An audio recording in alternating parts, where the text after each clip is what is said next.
Hello, you wonderful people, and welcome to another episode of Crime Centric. This being a show where we talk about crime dramas that I watch. For today's episode, I'm going to talk about the series premiere of The Old Man. Great series premiere. A lot of really interesting things went down in this episode, so let's break it down. So, once again, I'm not the book reader, so I've never read this book, never even heard of the book that this is based on, but just from the trailer alone, I thought this series looked pretty interesting. I don't know if I've never... once again, I don't watch a lot of movies, so I don't know if I've ever seen Jeff Bridges in this type of role necessarily before. I guess, I was about to go not unless you count the Tron movies, but I'm like, no, that's obviously, sci-fi, but it's this kind of, and this is also kind of, I'm labeling this as a crime-centric, but, it's a thriller, but I kind of lump those together sometimes, but regardless, this is kind of can get a little, it's a way I don't think I've seen him. Obviously, he's probably done movies and stuff like that, but obviously I've never seen a movie. I've never seen a movie, I don't watch a lot of movies, as you know, so, but I think this is kind of a nice, kind of gritty, especially with some of the action sequences. I'll talk about that later, but it kind of reminds me, if you've ever seen the show Banshee, it kind of reminds me of those type of action sequences where it's just, the fights get gnarly and bloody, and, there's not, it's not that action sequence that's, fast-paced to it. It's kind of, it's hard-hitting and, gritty and bloody and kind of slower pace. It kind of feels like that. It makes sense. He is older, so, but I like the way the action sequences are filmed in that. But regardless, I like our introduction to him. It's right, just kind of I guess your typical thing about being old. It's you wake up every couple hours having to pee. But then it's hard to say how much of that was real and how much was just part of a dream sequence where he goes to the bathroom because he hears the water run. I'm like, that's not creepy at all. And then there's the lady, which we later on find out is his wife, Abby, who passed away a couple years prior. And so he's talking to his daughter, and she's asking him if everything's okay, and he's saying that it is. And immediately after the conversation with her, he immediately throws his phone in the microwave. So at first I was like, wait, do you know that you need to be on a move? But it's no, he probably takes those precautions every so often, so she probably has to get used to, or maybe this is the first time in a long time he's ever had to dispose of a phone. I'm curious, he probably does it every so often because, don't want to keep the same phone too long. Anytime me and Emily talk on his phone, I'll keep it around for as long as, if we go, a couple weeks without talking, I'll keep the phone in that time frame. But the moment we talk, I'm tossing it. So maybe that's how that works with their whole situation, but I love that whole sequence with him at the doctor's office. It's where's Dr. Howard? He's like, well, I am Dr. Howard. At first I was like, oh, is he losing his body? He's like, oh, no. He's like, no. It's oh, you're talking about my mom. And it's well, she works on Thursdays. And I'm surprised he stayed. I thought he was going to be well, I'll be back here Thursday. But he let her son do it. And I love that he can't stay. Because at first he was it's hey, the guy was looking. He was like, oh, this is Dave and Carol. And he's like, who? He's like, oh, the dogs. I'm like, what? Why would you need that clarification, bro? That didn't make any sense to me. And it's well, your mom typically doesn't care to be in here. He's like, no, Dave and Carol. You kind of threw me for a loop. He's almost like, what? He's like, well, He's like, who else would I be talking about? He's like, well, those are human names. I'm like, excuse me, bro? What are you talking about? Plenty of people give their dogs human. What are you even talking about? I think from the very beginning, because even he was like, right, let's start over. Hey, Mr. I'm like, dude, you're already doing a shit list. And so basically we learned that he's had some cognitive test run because he wanted to know whether or not he's really imagining stuff because he's been paranoid. But it's just because you're paranoid doesn't mean they're not after you. But it's no, everything's fine. And then the doctor tries to crack a joke. He's like, oh, not unless you wanted something to be wrong. Why would you want something to be wrong? Ha ha ha ha. And then Dan's just looking at him like, shut up. It's and he's talking to Dan and Carol as he's walking. He's like, not Dave. I said Dan. I said Dave and Carol, where he's just walking. He's like, for now on, our appointments are going to be on Thursday. He's like, I'm not about to deal with that joke. I'm not about to deal with that. He hates her son. But then, as he was leaving, he notices a guy nearby. He's like, once again, that paranoia sets. And so he starts setting up, alarms around his house with the cans and stuff. So, but once again, just because you're paranoid doesn't mean you're wrong and they're not after you. Home dude snuck into his house, but the dogs were on top of it. It's like, yo. Obviously, my nerdy brain immediately makes me think of oh yeah, Harley's jackals. That's what they immediately make me think of. But I'm sure there's plenty of other examples you can use with people having dogs like that. But it does seem like they're going to be a main component of his arsenal in this show. It's dead, they are deadly because it was almost at first it almost seemed like they had him pinned down by his coat, and then one was at his neck. But then Dan told him to back away, and he's like, all right. He told him to kind of back off. He's like, okay, what's your name? Guy doesn't say anything. Pop, pop.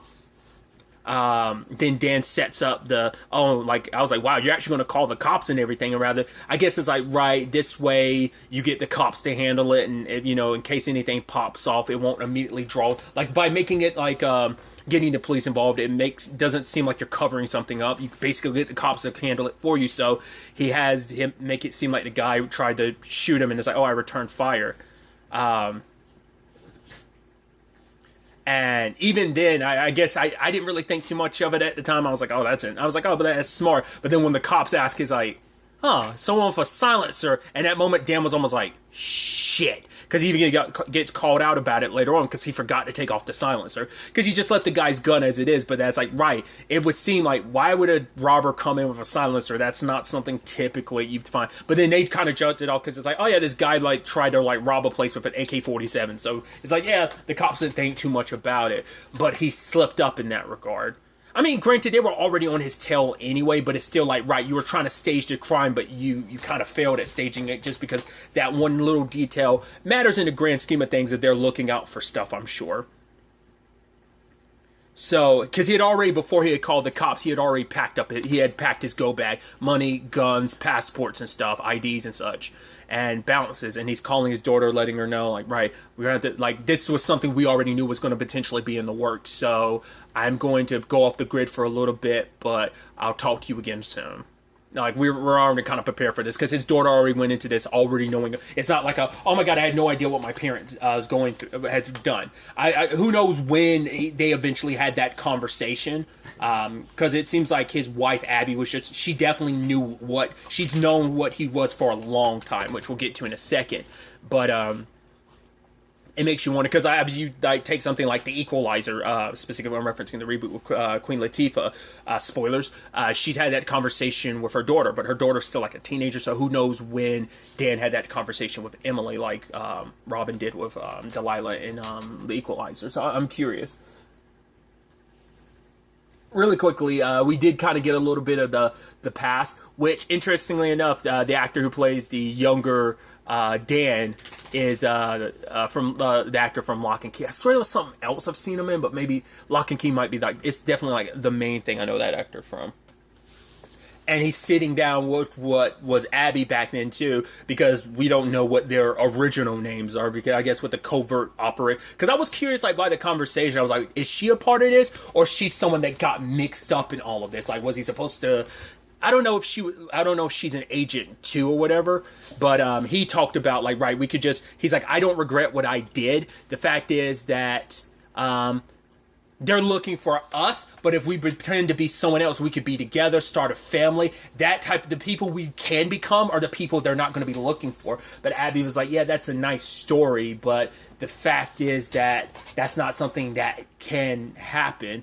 That, it's like she had resolved herself to death. She's like, when death comes, I would have accepted it and been like, right, at the very least, we did the right thing.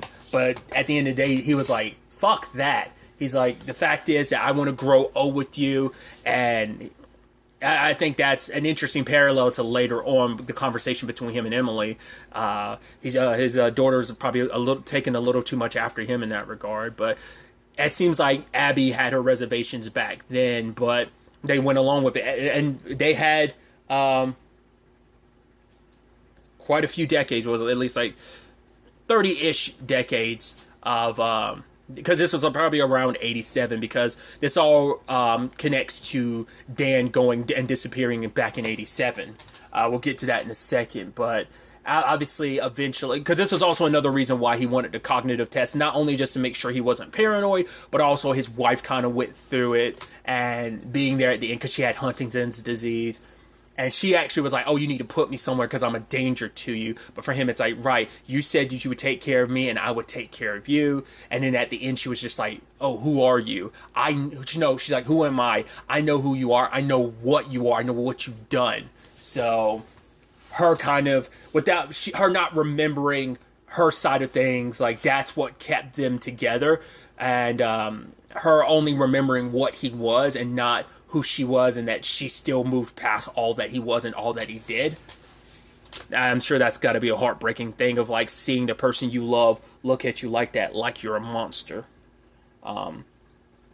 because she doesn't remember as clearly about. But then we also get introduced to John Lithgow's character, which I completely forgot he was going to be in the show. He seems like he's going to be a major component in this.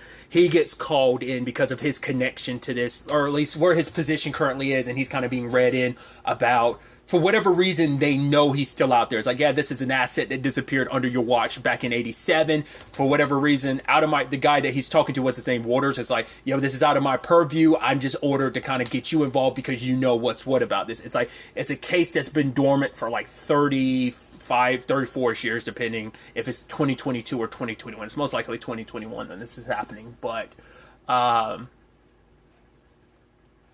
it's been all that time, and now someone's opened Pandora's box. And when he ended up calling Dan on the phone, I was like, how the hell he get your number? Like, yeah, it's a burner phone. Like, how would he even? He's like, cool. He's like, yeah, they put a transponder on your car, and he's like, right. So apparently, like, with that, they can end up like connecting it to the phone that's nearby, and we can trace the number. He's like, even I didn't know we could do that. I was like, once again, kind of further proves kind of Harold's point that, right, you've been out of the game so long that you thought your probably spy tricks would work. They don't. What your government, however you say, yeah, you have been out of the game 30 plus years. Things and technology have advanced, so what your old school tactics don't work. And I think that's such an interesting thing, because I don't think we ever typically get such a big gap in them really making a point of like, right, you're so out of your element to some extent because technology has advanced so much, and how like probably like the CIA and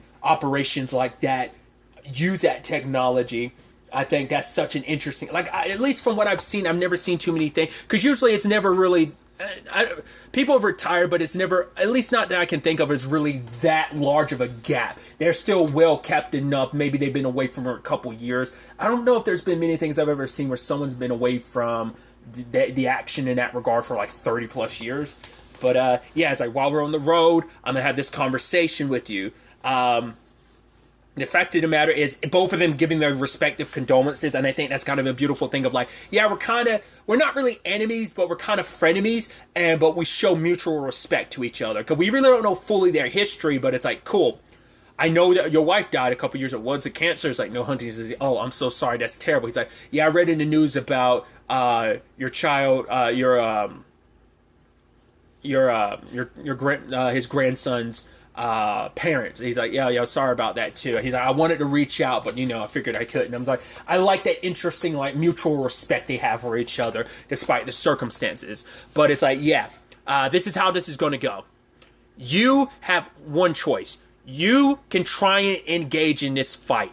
I do not highly recommend, because yes, I am very good at what I do. And he's like, I will have no choice but to put you down, because if you engage, they're going to bring me into the fold, and I'm going to bring the full weight of all of it down. He's like, yeah, I don't think you will. He's like, do not go, like, Harold's like, do not go there. Do not try me. This ain't no game. Don't like, oh, you slipped up. You are not who you used to be. You might think you are, but you're not. I will have the backing of my experience, because even with whatever I'm lacking, I have the full weight of like a $10 billion budget to do whatever the hell I want, and have so many well-trained people under me. So whatever I'm lacking, I have something that can compensate for that. You're on your own, and you're rusty. So what do you have? So the thing is, you engage in this battle, I'm going to come at you full force, and that means dragging your daughter into this. You might have tried to do everything you can to keep her away from this, to keep her insulated. Didn't happen. We're aware of your, whatever you want to call her, we will find her, and I will personally use her against you. So you don't want to go down that route. And they, because he's even saying, like, I pretty much have an idea of where they'll send you. It's like a full jet that they have ready for you. So it's most likely this place, and so has probably made a deal with the U.S. government. It's like, right, you bring me this guy that he has a history with, that it's like, you bring me, Dan, and then I will give you whatever it is that the U.S. government's trying to get from him. It's like those type of shady backdoor deals. It's like, yeah, sacrificing, because it's like, yeah, why bring something that's been dormant for 30 years? Like, why now? Why not? Because Harold had closed the book on this. He thought everything was buried. I even love that he's like, the reason why I'm helping you is more so to help myself. Me helping you helps me, because you did what you did, but I did some shit back in the day too that I hope will stay dead and buried too. But you coming in, you getting brought into the fold means we'll end up inadvertently digging up some of the stuff I did, and I can't let that happen. So, how about we do this? He's like, rather than all that, we'll do option 2. I will find your daughter. I will stay on her. I will question her. I will convince them, hey, if we're going to try and find him, let's keep an eye on his daughter. Let's bug her phone, and you never call her again, because that way they'll keep waiting, and you'll never call, and everything will be hunky-dory. Both you and me can go about our lives, whatever years we have left, pretending we never met each other. We don't know each other, and everything's good. Everything's great. Just walk away. But he doesn't. It means walking away from his daughter, because even him being like, Harold saying, you got 30 good years. That's more than anyone could ever think or hope for, I guess, in their line of work. That, or at least doing what you've done, staying as hidden as long as you have. Like, the fact is you got those 30 years. That's more than anyone would really be able to expect from that. So he's like, walk away from this. Because that's the best option for everyone, including your daughter. And so he has no choice but to call up Emily, and he's like, right, I'm walking away. He's like, we never really prepared for this, but I'm going to have to disappear from your life. But she's like, fuck that. It's like, no, like, why are you going to walk away? I know what you've done. He's like, but you don't know. I've told you some of what I did. If I ever told you everything I've ever done, you wouldn't, I did that. I told you enough so that you would come home. If I told you everything, you'd probably be too scared to come home. You probably have every right to. But for her, it doesn't matter what you've done, whatever you need to do. Like, I'm not letting you out of my life. I'm not letting you go. Find a way, fight back, do whatever you need to. Like, don't just, like, leave me. I thought that was interesting, because I feel like most situations, I mean, maybe that's just me. Most situations be like, no, Dad, and just kind of leave it at that. Her pushing back, being like, no, fuck that. Find a different way. Do not leave my life. Because I guess it's like, right, with everything with her mom, and it's just like, no, I'm not about to lose you too. I'm not going to lose whatever time I have left with you for you to be on the run, me never knowing, like, are you actually alive? Are you dead? Always worried. It's like, and I'm going to be worried. So it's like, no, do what you need to do. Find another way. So we'll see how that plays out. Because I actually don't know if she'll be a part of the show in that regard. Will she always be a voice on the other line, or the other side of the phone, or not? That's what I'm really curious about. Because the fact is, they introduced her over the phone and never showed you, like, she's always just a voice on the phone. Maybe they chose that for a reason, because one, she's not going to be in the show that much, but two, and adds an element of, yeah, she is just this mysterious voice on the other side of the phone, and it adds that disconnect of, like, right, you as the audience not being able to see her adds to, like, him not being able to see her and only hear her. So maybe that adds that layer to it, that kind of connects you a little more with Dan in that regard. But he chose to walk away. I skipped over it, but I love that conversation. Once again, I think the guy's name is Waters, and the whole conversation between him and Dan. And the guy was like, "Oh, so who?" No, between him and Harold. He's like, "Oh, so who were you on the phone with?" He was like, "So are you going to tell me who you were on the phone with?" He was like, "No, I'm not." And he's like, basically, he's like, do you know what position I had? He was like, yeah. And he's like, that position meant, like, I'm not to be fucked with. So stop staring at me right now before I start to get the idea that I'm being fucked with right now. I'm like, yeah. Oh, God. It's so because he's one of those actors, and I've talked about this before, where I've always saw John Lithgow in a specific light. That was kind of broken for me when he played the Trinity Killer in Dexter, season 4 of Dexter. That made me go, oh shit, John Lithgow can be scary. Once again, it's just one of those actors, you'll know them for, like, one particular thing. I haven't watched a lot of it, but I will always associate him with, like, Third Rock from the Sun. So, like, to me, like, that levity, and so I know he plays some dramatic roles, but I don't think he's ever, like, when him playing some darker roles like that kind of throws me for a loop a little bit from time to time. Like, his role in Perry Mason, that's kind of what I feel when I think of John Lithgow. I think of something like that kind of feel and tone. And I've not seen everything in his filmography. Cause wasn't he in, like, Harry and the Hendersons? Wasn't he in that, if I remember correctly? So, like, that's also lends itself to, like, the Third Rock from the Sun type of vibe and feel, I believe. But when he kind of exudes the energy he's exuding as Harold, I think that's fascinating. Yeah. When the time came, I was wondering, the moment Dan went off the off-road. I'm like, oh, God, he's choosing to fight, isn't he? But the moment, like, that transponder was in the middle of the road, I was like, guy's going to get pop. I assumed that was going to happen. As, like, nothing happened. I was like, oh, I guess he is running away. And at first, you can tell Harold was happy. He's like, good. Just walk away. Do not make it this a fight. Lo and behold, came bustling in with that truck. It made me jump a little because I was, once again, I was inspecting gunfires. Like, nope, rammed the truck, came over to the wounded guy, pop. The other guy, and like I said, loved that action sequence because I think I like the, once again, I'm not a cinematography person, but I like the camera work there because it doesn't really cut away, or at the very least they hid the cut away with like the transitions of it, just kind of like bringing like the camera pointing at the ground and then kind of coming up.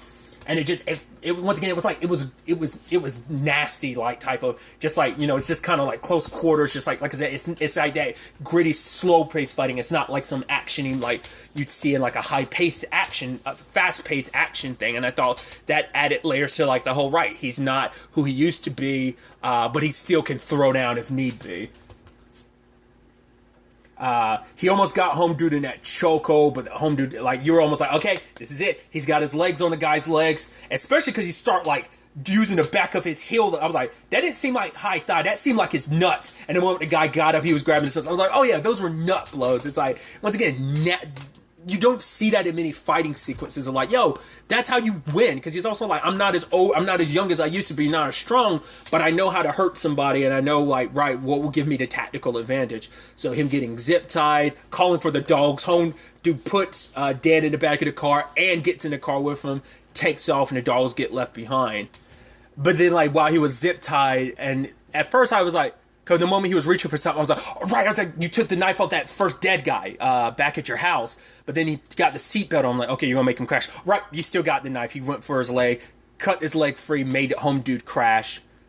Then, once again, just like that close quarter stuff of just them crawling out of the car and that whole sequence. And then it's like, right, home dude ends up with the knife. No, Dan still got the knife, and the guy's like, try it again, old man. And then Dan laughs, and he gives the order, and his dogs are there, chewed home do up. And he calls up Harold, and is like, yo, you come after me again, your guys are going back home, and whatever team you send at me is going home in the body bags. You send people after my daughter, they come back in pieces. Do you recognize who I am now? I'm like, yeah! And especially how they lit him in front of, like, the lights, so all you see is a silhouette. I'm like, that was beautifully framed.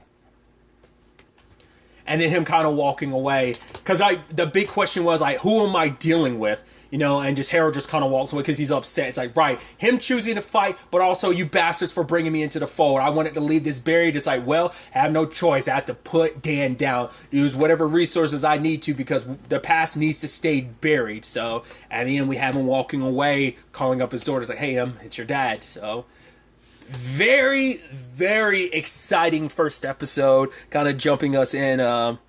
I was actually kind of expecting this to be more of a slow burn start. To some extent, I guess it was, but we really got to the nitty gritty of it pretty damn quickly. There is already another episode out, so I'm very excited to go ahead and watch that after this. But I did not know John Watts, for one, directed this episode, but it also seems like he's an executive producer, so I don't know how many of the episodes he's directed and stuff. But I was like, hey, right off the cusp of Spider-Man, so that's interesting. Because I know there was like a movie he was going to work on after the Spider-Man, but this is probably something that's already been in the can while he was simultaneously working on the Spider-Man movies, maybe. Either way, I thought that was kind of neat. Either way, like I said, I'm excited to see where all of this ends up taking us going forward into the next episode. But really, that's all I want to talk about. So the next time we meet, be happy, be safe, live life to the fullest, and enjoy it. Good day, and goodbye.